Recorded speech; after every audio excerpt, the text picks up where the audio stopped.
Greetings and welcome to yet another installment of Hashtag Relationships, where the question of the day pertains to how your love life, how your relationship is impacted by all of the technology that we have developed over the past recent years. Are there downsides to the fact that we can gain access to one another in an instant? In other words, if we looked at it from a neurological standpoint or a scientific standpoint, there's something about the reward system that begins to diminish due to overexposure, and I'll get into that in layman's terms. But the question is, technology, text messaging, Instagram, Facebook, email, a Periscope even. All of these are wonderful tools and all of the different apps that come along with it, but could there be a downside to your relationship and the way that you interact with the person that is in your life when technology gives you the sense of continuous connectivity? Are we suffering these days from a new phenomenon, something that did not exist 50 years ago, something that did not exist 100 years ago? It is a new way that we communicate, a new way that we meet people, and a new way that we resolve problems without actually being in front of real people. Is all the connectivity causing us to disconnect? Now, the upside of all of the technology is limitless. Convenience, and life is just a lot better with the technology. You can get information in an instant, valuable information in an instant, find your way around town without road maps and what have you. This is nothing against technology. The question is, when it comes to relationships, could technology possibly interfere with the main component of what drives people to want to be together? What I mean by that is, it takes time for the process of a healthy relationship and or marriage to establish a bond. It takes time and a process to establish a rapport. It takes time and a process to establish trust. These things cannot happen in an instant. Now, attraction can happen instantly. You were instantly attracted to this person. But the biggest, most important components of a relationship, the bond, the trust, the experience, these things cannot be built into an app. These things cannot give you instant results. This is the one area where technology cannot reach. Is it possible that these days we are the first generation to experience the side effects of all of the modern technology? You have to remember, not too long ago,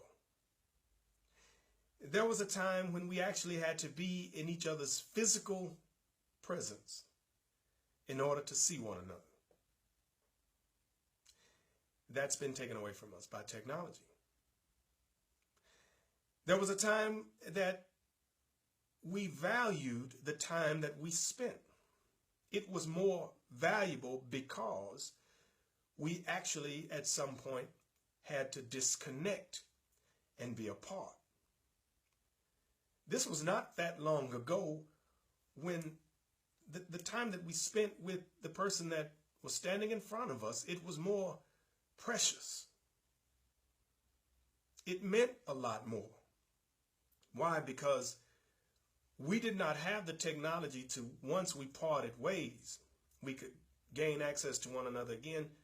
on our cell phones or text messaging. And if we don't get the opportunity to actually part ways and disconnect, when we look into each other's eyes, we don't see that longing that we once could see. When it was time to part ways, it was so difficult because as you looked into the eyes of the person that was in front of you, you saw and you felt that that individual would miss you greatly. It was deep. It was something pertaining to the soul or to the heart. You didn't want to let go of the hand of the person because it meant an actual disconnect. But now you have to remember, it was our elders who said that absence makes the heart grow fonder. And has technology taken that component of relationships away from your love life? Has the constant, continuous connectivity, the fact that you don't actually have to be apart, maybe physically, but not in all actuality, because that individual is one text message or inbox away. How is this affecting your reward system?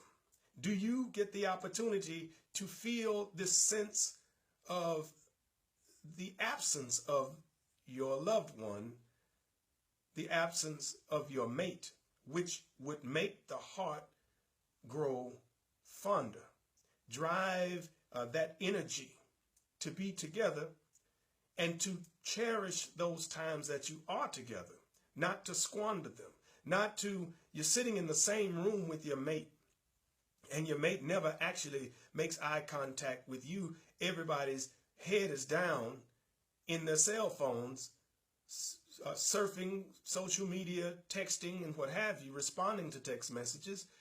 You can go to a place where people gather socially, whether it's a mall or whether it's a restaurant, and you're going to see people in their cars looking down at their phone, four people at a time. Nobody's making eye contact. You go visit someone in their home and everybody's looking down at their cell phones and no one is making eye contact. Has the technology caused a negative side effect on your ability or your mate's ability to feel that sense of longing to be in your presence? You know, if they say absence makes the heart grow fonder, and we never really have to experience that absence anymore because everything is so instantaneous. Has anyone ever stopped down to ask the question, does this continuous stream of connectivity, does it negatively impact your current love life or your future love life? There was a time when television had to be turned off. There was a time when the radio station had to sign off, and then we had to learn to be patient. We had to learn to wait. But technology has given us this sense of instant feedback and instant gratification. What I mean is, when you send a text message to someone, maybe to your mate or to your spouse,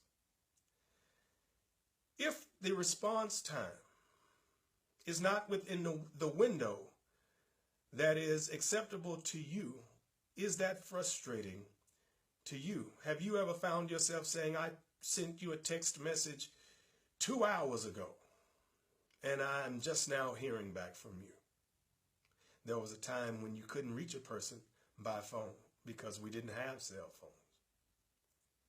You had to wait. There was a time when we had telephones and we didn't have call waiting, and if the line was busy, you just had to wait. Except for when they came up with the emergency breakthrough. But my point is, relationships, healthy marriages, bonds, real bonds between human beings, these things require patience.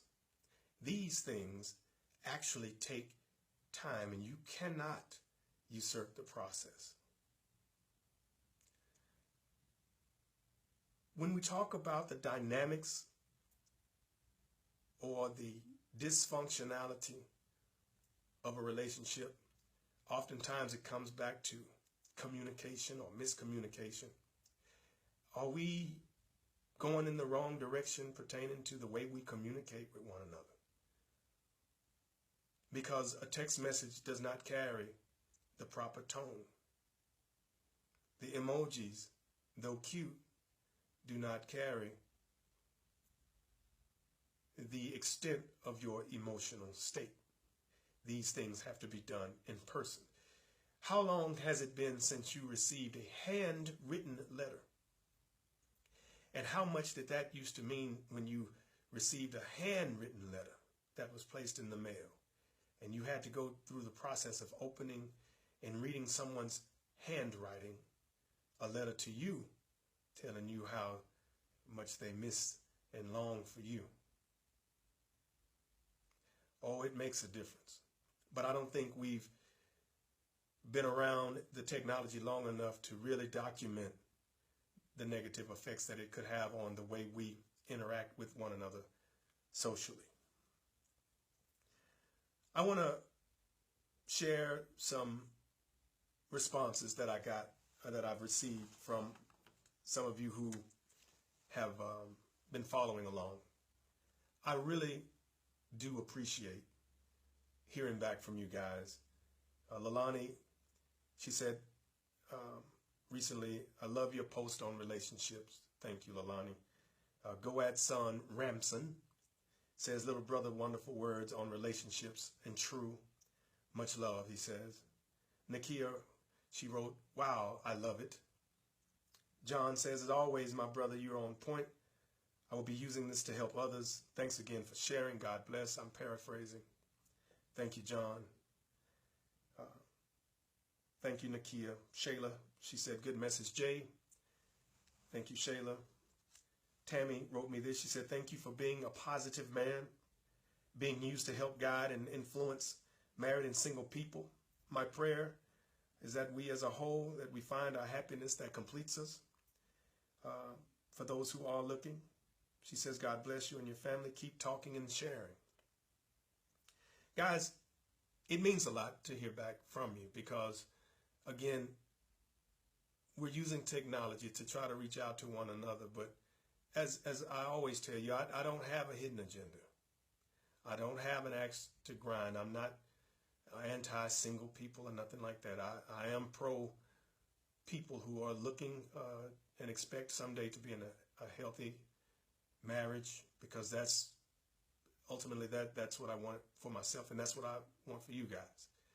I want you guys to be happy. I want you guys to be fulfilled. I want you guys to have longevity. And I know that your happiness, sometimes it's a personal decision, but I want you to be happy with regard to your quality of life. I wish you good health and, above all, many, many blessings. Using technology as today's platform, I would like to remind you guys that on Sundays, Central Standard Time, 6 p.m. Central Standard Time, we will go live and we'll have some more conversations, some pertaining to relationships and health and whatever questions that you guys might have. So my Periscope is J Jackson Fitness. So that's my scope, J Jackson Fitness. If you want to download the app, then we can kind of interact in real time. And I think that would be a lot of fun, number one. But definitely I get a chance to kind of hear back from you guys. I really like for you to talk back to me. So I appreciate all of those responses and the support and the encouragement. And I think if we have a pretty good thing going here. If we can snowball it, then perhaps we can minimize some of the obvious side effects that we've been experiencing in the past recent years. I look forward to speaking to you guys again real soon. I wish you well. My name is Jay Jackson.